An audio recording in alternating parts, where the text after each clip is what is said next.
Pela minha idade, dá para ver que eu nasci há bastante tempo atrás, né? Hoje estou com 83 anos de idade, então o que eu convivi com energia elétrica foi a partir daí, dessa época, digamos, que eu nasci no ano de 1931, né? E comecei a perceber as coisas a partir de uns 6, 7 anos de idade. Nesta época, meu pai tinha uma indústria rural e a maior parte do tempo a gente convivia com a presença do campo. Os recursos para a energia elétrica não existiam praticamente, não é só como era uma indústria rural, no período de safra a gente contava com um pequeno gerador de energia elétrica, mas nas entre-safras, nos períodos normais, a gente tinha as iluminações da época, né? Vela, candeeiros, e até chegar uma evolução em que havia a Petromax, que era uma luz mais importante, qualidade melhor de iluminação. Houve algum esforço muito grande de manter uma boa quantidade de energia, uma boa digamos, iluminação, usando recursos como carbureto, por exemplo, foi usado carbureto, mas devido à sua manipulação difícil, deixou-se de usar. Então, continuou-se usando querosene, que era basicamente a iluminação no interior na época. Né? Na safra, o gerador de corrente contínua era acionado através do vapor gerado pela usina, né? Que queimava lenha na época, né? E bagaço de cana. E então o gerador de corrente contínua enviava energia elétrica para a nossa residência, mas limitada a um sisteminha que só atendia as residências dos donos da indústria, né? E o trabalhador se valia apenas da iluminação querosene, que era usado os famosos pipó, que eram umas coisinhas feitas de lata, né? Com um tubinho e colocava um pavio, né? E ali acendia. Mas esse sistema de iluminação precário gerava fumaça, tudo na iluminação deficiente, não dava para ler direito. Então as pessoas usavam isso o mínimo possível, geralmente entre 5h30, 6 horas, até umas 7, 8 horas da noite e pronto. Daí tinha que dormir, né? No caso das pessoas mais abastadas, como era o caso nosso, que éramos proprietários da indústria, a gente, na época em que não tinha energia elétrica, a gente se valia de uma diversão que durava um pouco mais e que não existia esforço visual, que era o rádio, né? Começou a aparecer o rádio. E como é que se obtinha energia para ouvir o rádio?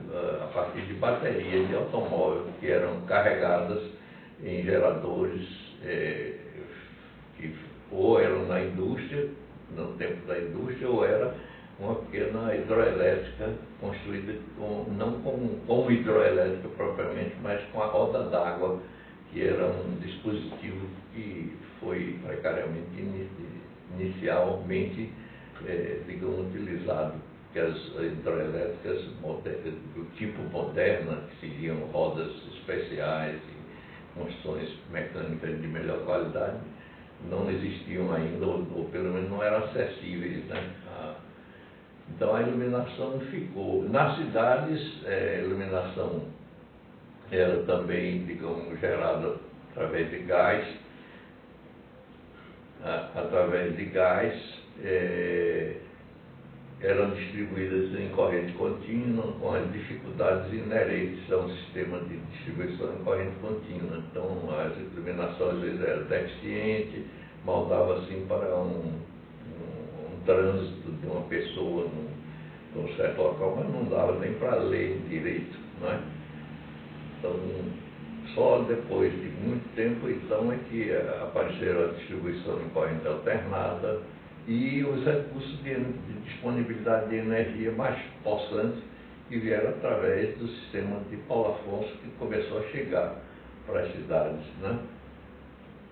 aquelas que foram atingidas pelo sistema de Paulo Afonso, conversaram uma coisa. Enquanto que isso, Salvador, por exemplo, já dispunha há mais tempo de energia de melhor qualidade, porque tinha energia do sistema de Bananeiras, que era uma usina hidroelétrica, tinha usinas termoelétricas, como a usina da Preguiça, que já garantiam uma distribuição de energia elétrica mais possante. Né?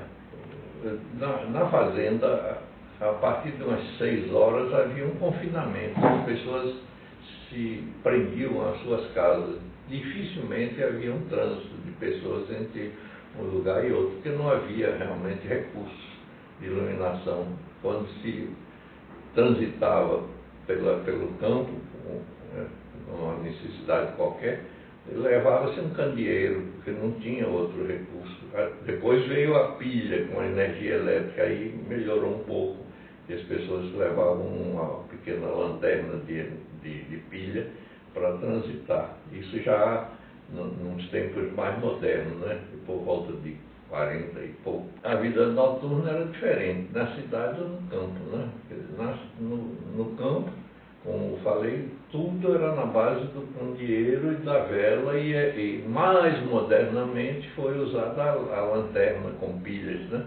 Para eventualidades, né? Então, na cidade não, já havia um esforço para a presença de uma iluminação pública, e o trânsito entre as casas, das pessoas nas casas, né, já era mais facilitado. Então, só que por causa digamos, dessas dificuldades de iluminação, o pessoal transitava geralmente no máximo até umas 9 horas da noite, né? Nunca mais do que isso, né? Não sei, os boieiros lá que conseguiam transitar. Nas cidades, o máximo que existia, além do cinema, eventualmente, né? Nós assistíamos um filme, eventualmente eram visitas aos parentes, reuniões de jovens em praças públicas, né? Mas geralmente nunca se passava mais, de um modo geral, não se passava além das 9 horas da noite, né? Uhum. Raras exceções. Tinha a presença do cinema, que, digamos, geralmente dava até para assistir filme de duração de quase 2 horas, né? Uhum. O cinema começava aí por volta das 9, vai até 10 ou 11, uma coisa assim. Aí as pessoas então voltavam para casa no escuro? Voltavam não totalmente no escuro, né? Sobretudo nas cidades que tinham energia elétrica ainda, de alguns postos de energia elétrica.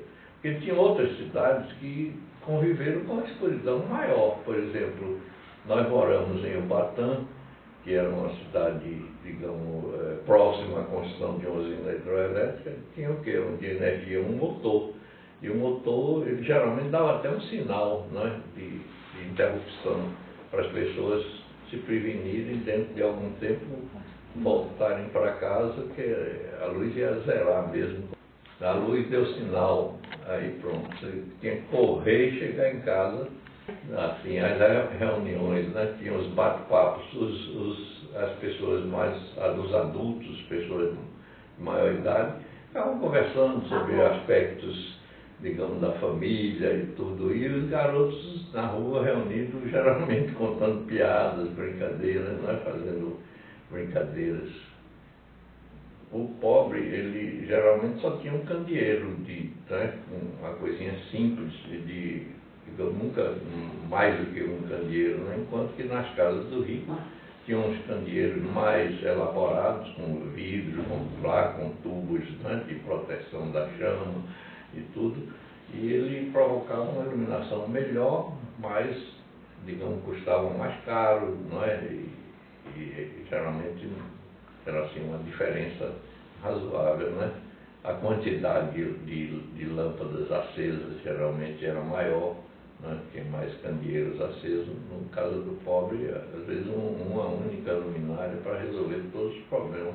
Então a dormida na casa do pobre era bem mais cedo, né?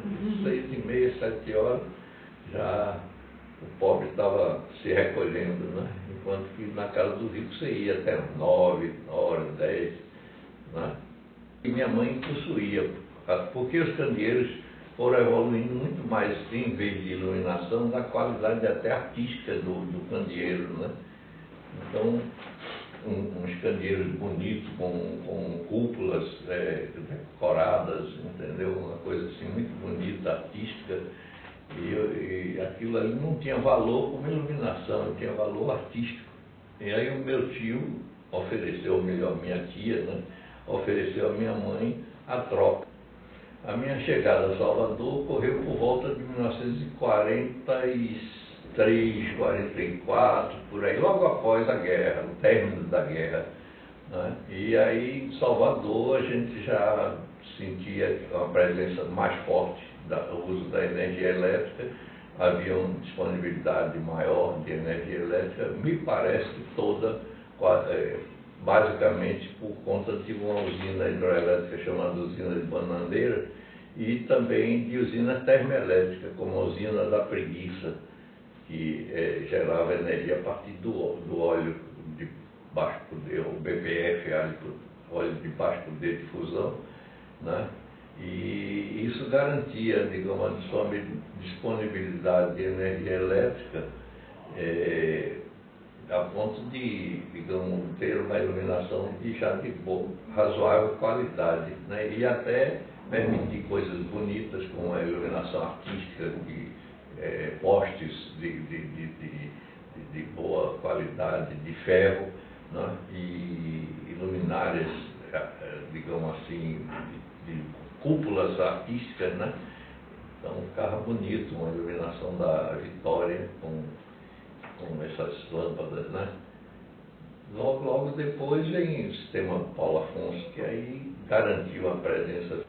Coincidentemente, na minha vida, eu fui trabalhar na construção de uma usina hidroelétrica. A usina hidroelétrica que eu trabalhei na construção é a usina hidroelétrica do Funil. Ela se situava nas proximidades da cidade de Ubatã, no município de Ubaitaba.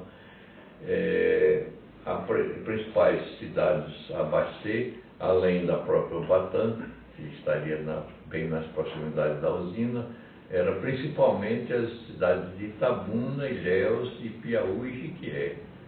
E, digamos, outras cidades próximas que iriam com o desenvolvimento sendo estendidas as redes até lá, né? Aqui em transmissão. Foi uma salvação. E Jiquié estava um caos. Tanto que a usina hidroelétrica ainda não estava pronta definitivamente e foi feito um apelo para que se gerasse energia pelo menos à noite para servir Jiquié. E foi feito isso. Rodava-se à noite, fornecia-se energia e durante o dia desligava para terminar as instalações da usina, né? Ilhéus e Itabuna tinham uns motores diesel que estavam, digamos assim, carentíssima, né, de modo carente de manutenção.